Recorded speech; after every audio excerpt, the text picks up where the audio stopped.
I would like to invite Mr. T.D. Dhariyal, former Commissioner of PwD, Delhi Government. Hello. Yes. We welcome you, sir. T.D. Dhariyal ji.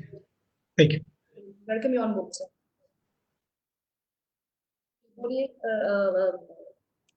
Bhavya, please go on. Yes, ma'am.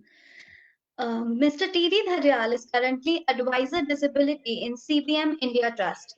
CBM is an international development organization committed to improving the quality of life of persons with disabilities in the poorest communities of the world. Mr. T.D. Dhariyal is also the Director of Center for Accessibility in Built Environment Foundation. He was State Commissioner for Persons with Disabilities, Government of National Capital Territory of Delhi till December 2019. Sir also served as the Deputy Chief Commissioner for Persons with Disabilities in Government of India for over 13 years till 2014 and as a member of Rehabilitation Council of India. Sir will be broadening our perspectives now. The session theme is Introduction to Disability and Policy Making Issues for Persons with Disability. Sir, we are glad to have you with us. We request you to take over. Okay, thank you very much.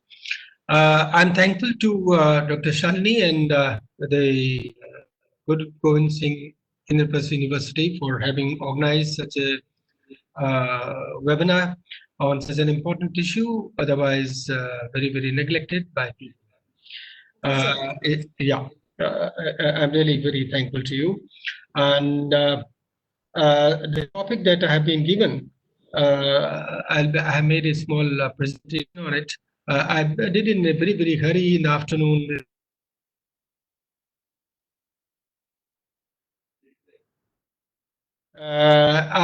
Since in the inaugural session there was not much about the Disability Act, Rights of Persons with Disabilities Act, I'll little bit touch upon that. I have added to my topic in the context of PwD Act, because we are talking all about next please. You can change it. Yeah. So we have in our country 4 disability specific laws. The Rights of Persons with Disabilities Act is one of them and mother of all the acts, and it has been enacted in our country to implement the UNCRPD, United Nations Convention on the Rights of Persons with Disabilities. Very comprehensive, rights-based, and most of its provisions. Next, please.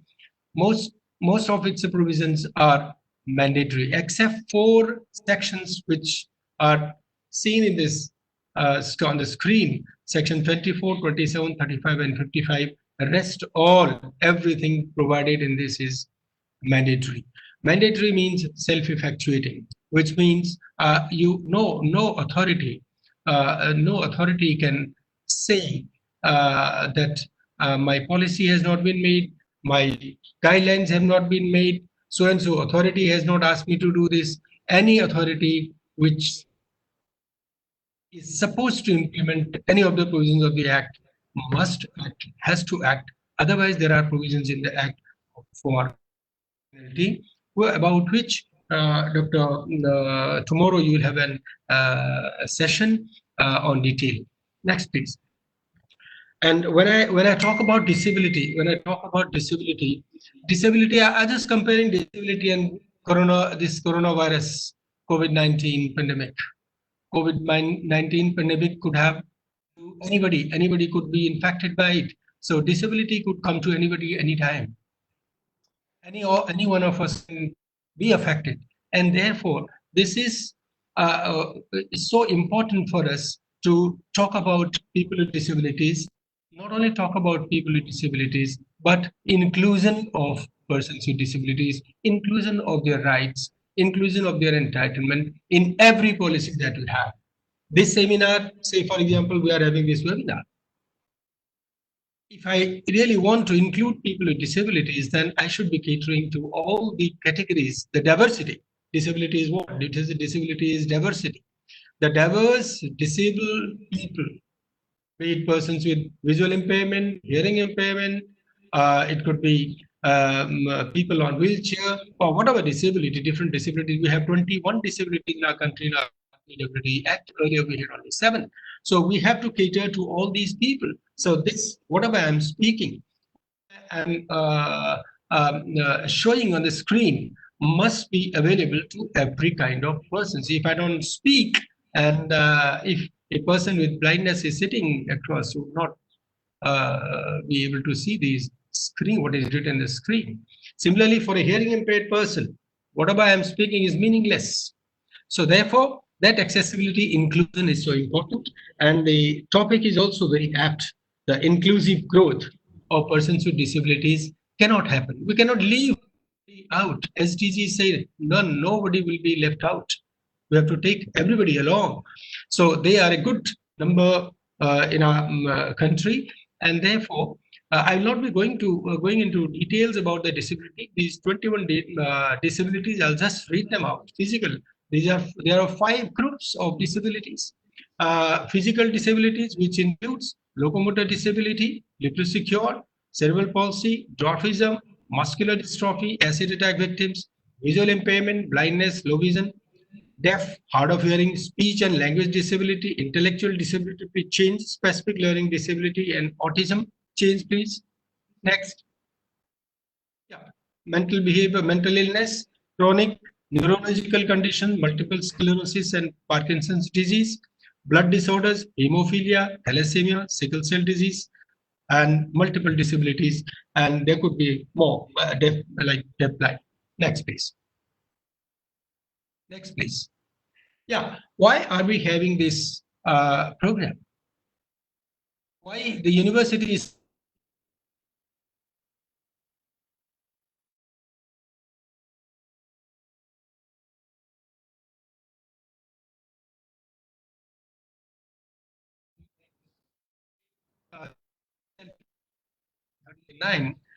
itself that the universities and all the authorities are mandated. When I say mandated, they have to, they must do it. I think there is something problem. Previous, I think. Previous. Previous slide, Roshan. Previous slide. Yeah. So this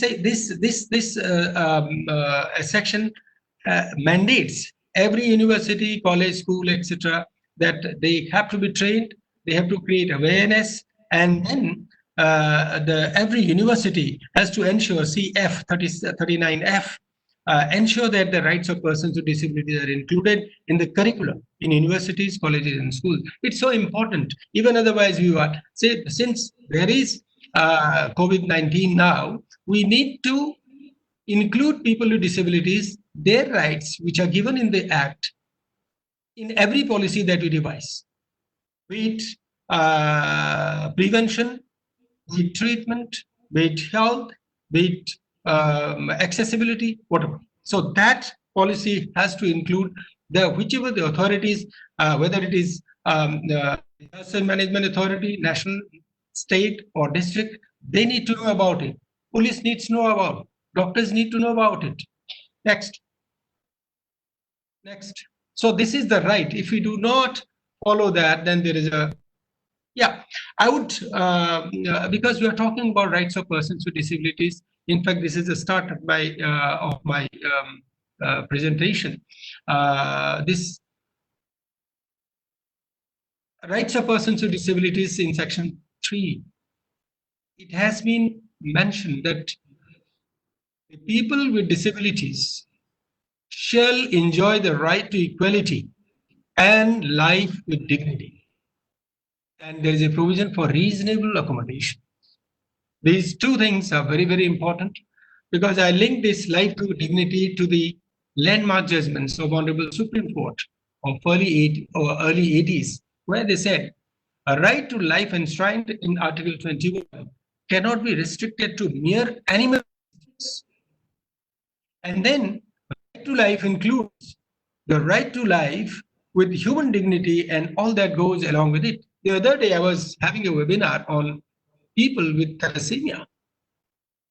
There were a lot of problems going to the blood center, transfusion center for people with disabilities, people who are suffering from thalassemia. There were problems for the blood donors.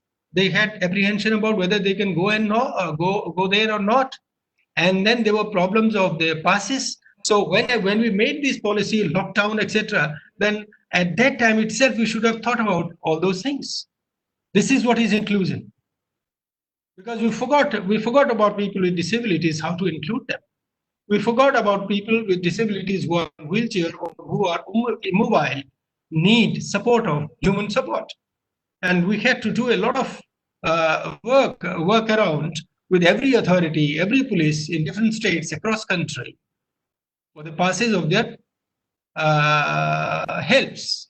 So that when we make the policy, when we declare, so all these things, so if we had this thing in mind, that people with disabilities, the policies have to change, policies have to be inclusive, then we would not have committed this mistake. Why it happened? Because we did not include people with disabilities while framing the policy. Whatever, the disaster, before disaster, during disaster, after disaster, we have to include people with disabilities. I have given this act itself, Section 8.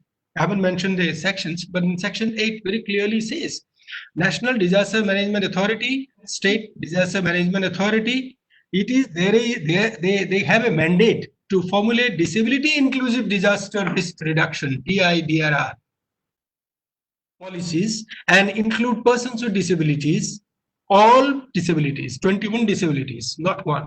All disabilities, keep their requirements, specific requirements, diverse requirements in mind so that nobody is left out.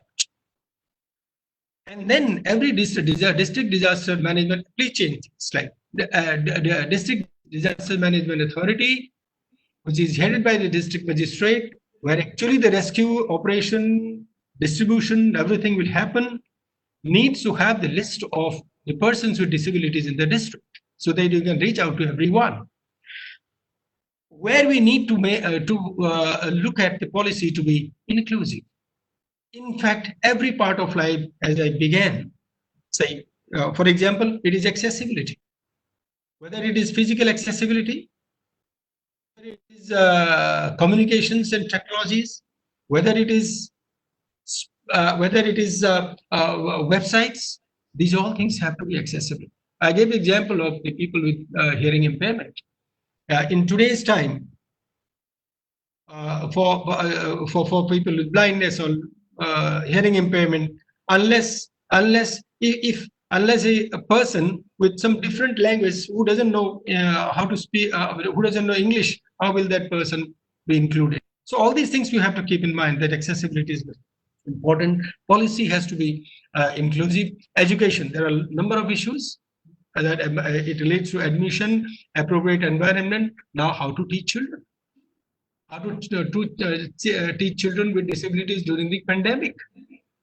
How will the parents know? And we should not forget that in India, we have around 70 to 75% of the people who are living in the rural areas, whose parents maybe the first generation learners, the children of the first generation learners, their parents do not know how to. I had an example. I was talking to somebody.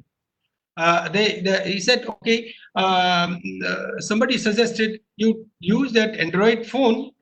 The lessons are coming the school, and therefore you teach your child. She says, the lady says, no, I don't know. I don't have money to buy the phone, that smartphone. So all these things we have to keep in mind. So the policy has to include health. Then the most important thing, I think, if you want to empower people with disabilities, it is the accessibility first. It is the quality education, not just getting admission in the school, but giving equity as well as equality as well as equity. If I'm having this kind of, say, particular kind of quality of education for people without disability, then people with disability should also get that same quality of education, whatever may be your problems. You cannot say, I have this problem, I have that problem, I don't have special education, I don't have technology. Now we are talking this. I was so happy to see that this is about, we are talking about AI, artificial intelligence. So how artificial intelligence, of course, you will have these sessions tomorrow, how artificial intelligence is going to help us in accessibility, how it is going to help a person on wheelchair, how it is going to help a person on hearing impairment and all so and so forth. If I create an, in fact, I would say I'll go to this extent. If I create any technology, be it AI or whatever, unless it is accessible to people with disabilities, it should not be allowed. It should not be allowed its application. Then of course we have to give opportunity. Give these three things to persons with disability, they will get empowerment. They will not need, and of course, reasonable accommodation. This is a great thing that wherever you require. Now, for example, the government has issued policy, a circular after asking, of course, after the people that the people with disabilities may be exempted from essential duties. So these kind of reasonable accommodations will have to be there. Then we have employment, of course, reservation policy. I'll not discuss the transfer, and then you cannot stop, you cannot deprive a person of his right to promotion because of acquiring disability. And in fact, next slide, please. Because of this is a film, The Joy of Inclusion. I just wanted to show this joy of inclusion and how important it is to be included. There is a small girl, probably it is not the voice, small girl who has a prosthesis leg. She's all the children have come to her. They must be only two or 3 years old children, and everybody is so happy. Everybody is amazed how this girl is participating. Everybody is hugging her. And see, if you make the child with disability go around those, go to the school, go to the children themselves will include her. We don't need the elders to come and tell the small children to get a disabled child included. Next slide, please. So this is very important, how important it will be for, yes. In fact, during my tenure as State Commissioner for Persons with Disabilities and Deputy Chief Commissioner for Persons with Disabilities, the issues that have come to me in these 50, almost 20 years, almost 18, 20 years. They range from very, very small things, getting a disability certificate, to admission in a school, despite the fact that we have a law which gives them. So why it is? Because we are not following an inclusive policy.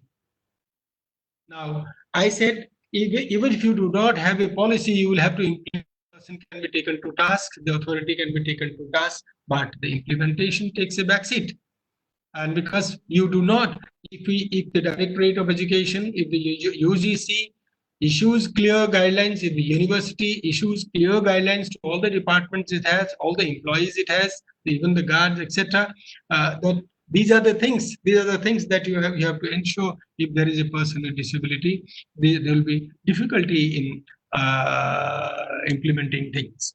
And there are next slide, please. Umpteen number of cases where people with disabilities get deprived of their rights. That if I look at the accessibility, physical accessibility, so accessibility to public buildings, school, court, bus stop, buses, ATM, jalebi shop, I have written somewhere, even that jalebi shop, barber shop, restaurant, everything has to be accessible. A person with disability has a right because of the Rights of Persons with Disabilities Act. Hotels and restaurants, etc. I had I have taken so much notice of all these inaccessible places and asked the concerned authorities, given them the time, there is a time frame of 5 years. Within 5 years, you have to make everything accessible to people with disabilities, every website accessible to people with disabilities.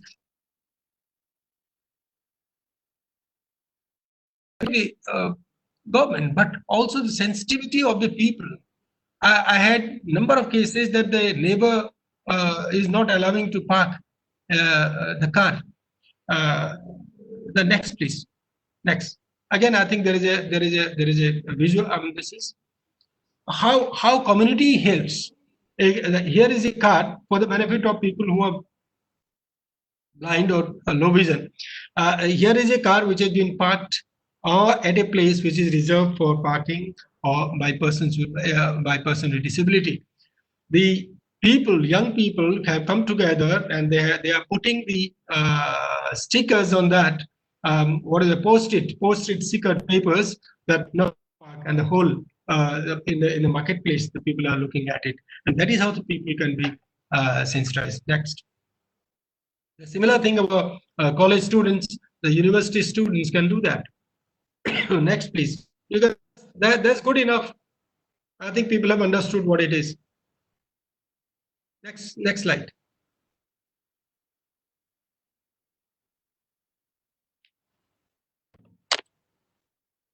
Despite all these, there are a number of cases. There was a case in a hospital where a girl with a disability who had done MD was not taken, although not selected, although she was eligible. A vacancy was reserved for her, and the selection committee thought that she did not get into the minimum marks. That is the benchmark, and that is how. Why it happened when I issued a notice and summoned them.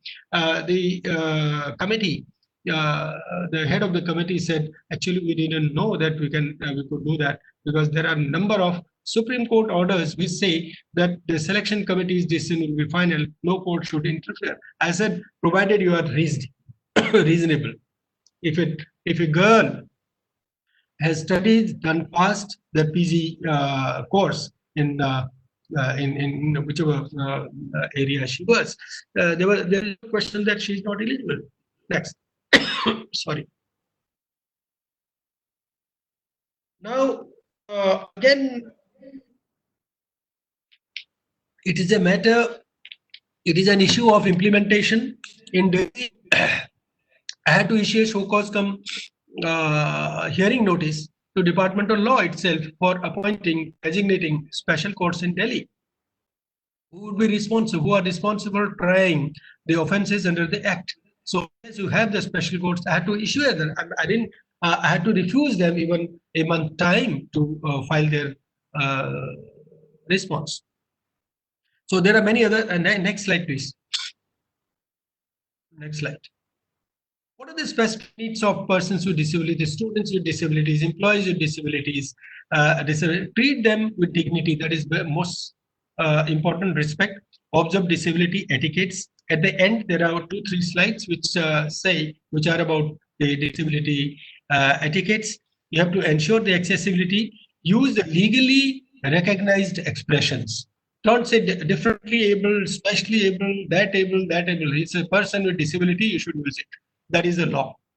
Do not speak like I have seen. If there is a person with blindness, I would go to him and start speaking loudly. Right? We should be sensitive. Right. Next, please. Next. These are the say, for example, if there is a person with disability, you have to simply say he's so and so is a person with disability, not afflicted, not suffering, or no, is not a victim of something like that. Next. We don't say he is a victim of polio, victim of so and so. These are the retarded. We don't call retarded a person with intellectual disability. We say a person with learning disability, Down syndrome, and so and so. Next. Next, please. Next. I did this. This is again. We are so much scared of including people with disabilities even in employment. Look at this person. This person is without two arms, and in the identified posts in Government of India or any state government, no state government, no government authority has identified any post for a person who doesn't have two arms. But this person is cooking himself, eating with the legs, and he's a tailor. He's a tailor. And the only thing that what brought change in his life is that somebody, a sensible person, gave him opportunity, saw that this person can do, and left the choice on him. We decide about people with disabilities, what he can or cannot do. That is why we are not able to include them. We have to include them everywhere. Give them an opportunity. That's why I say giving opportunity is this. Look how this man is stitching, taking measurements, putting thread in a needle. That's possible. It's true that every person without arm will not be able to do it. But then this person is doing. So if I were to say give reservation, appoint a person in government as a tailor, everybody, 100% people would say this person cannot do it. Even the person without arms would agree, yes, I cannot do it. Therefore, he will deprive that person of this. So we should give opportunity. If you can do, we must accept. That is what is my presentation. I think I have 5 minutes more for question and answer. You had given me half an hour. Yes, sir. This is my last, because I did that because I started with the right. I started with live with dignity. This is what is right, to live with dignity. Thank you very much. Thank you, sir. Can we have some questions, please, if any?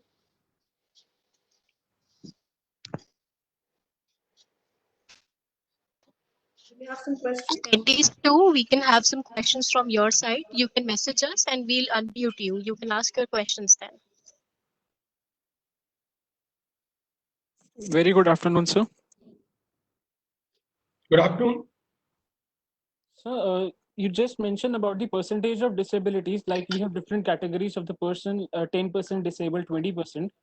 And I would like to know that what is the percent or what is the extent of percentage a person should be disabled so that his disability can be revoked with a transplant or something?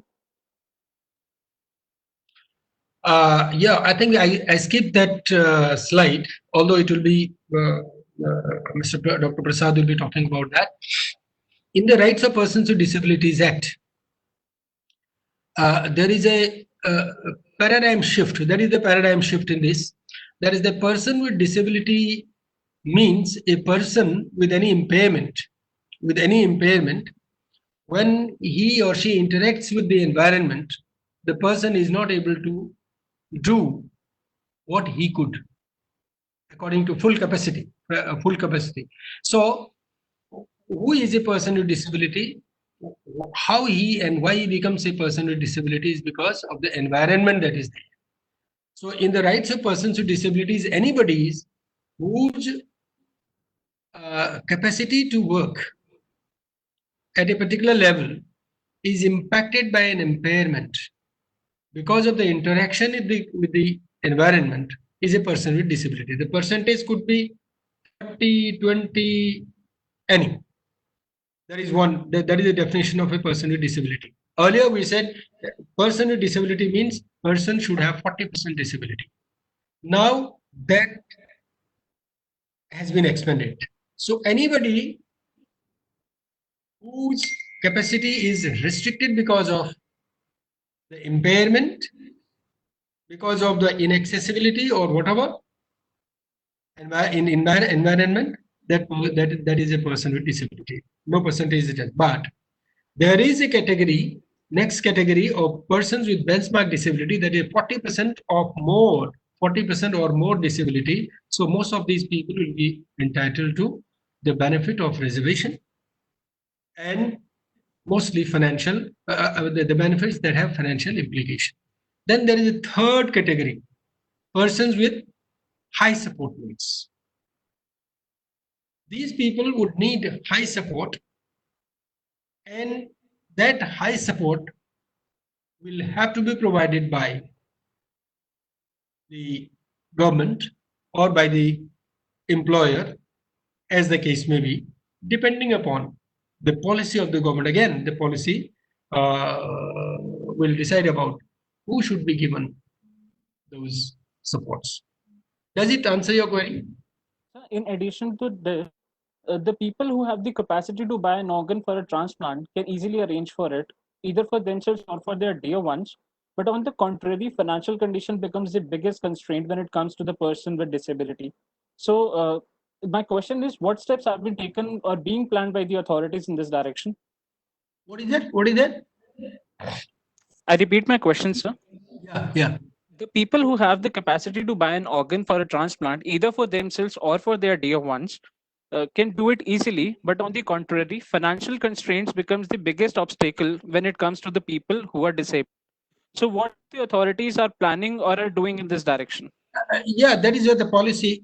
Right now, we have the policy is we have a scheme, say EDIP scheme, where aids and appliances are given. It could be transplant, it could be some aids and equipment, or it could be reading aid or something. Government has the scheme, say, free to people whose income is, say, XYZ certain amount free. To some, it is 50% concession. For others, it is no concession. For those who can afford, no concession. But for those who cannot afford, for them it is free. But there are only, each equipment has an upper limit of the cost. So, can we say that making organ pledging a mandatory or a legal through legal terms in this country would be a better way in this direction? Yes, of course. In fact, if it is a question of life and death, then it should be whatever may be the expense. It should be at government's expense. It should be free of cost. There is otherwise. That's what I mentioned.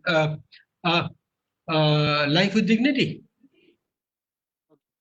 Life with dignity. So, but we have to link the provision of the Act, Section 3, to that policy. That should come in the policy. Okay. So, in your speech a moment back, you mentioned equality and equity both should be provided to the disabled people. Yeah. I came across a news article which clearly mentions that an order issued by, I guess, you or your department on 31st December 2019 to the private schools of the Delhi regarding the making arrangements for the disabled people. But we are quite aware of this, that private schools in Delhi are not providing this, not even infrastructure and teacher supports to the disabled people. What is your stand on this? My stand is there in my order. I have passed an order that whatever is required, the schools are like, one order is against Sanskrit school, another is the number of public schools, government schools as well as private schools. Any facility, any aids and equipment required for teaching children or learning has to be provided by the school. I have very clearly said, if you can't provide, if you don't provide, then close your school. And of course, the government, it will depend upon the government, how government takes it. And with that order, people can go now to the High Court or the Supreme Court and ask, why you will not? Why you will not? Why have you made this act? Act says inclusive. Act says very clearly that the government will ensure that there is inclusive education for every kind of child. If I want, the choice is the child. The choice is with the child. Whatever be the condition, the private school has to provide that facility. They can't escape. Under your able guidance and eminent efforts, how long can we say that we'll be able to see every private school providing this opportunity? In fact, the order should be implemented within 3 months. If they can't implement, they should say so within 3 months. And it will take, I have said it will take decades even to have enough number of special educators in the schools. It will take time, but then there should be a genuine effort. Thank you so much, sir. Is there any? Yeah, welcome.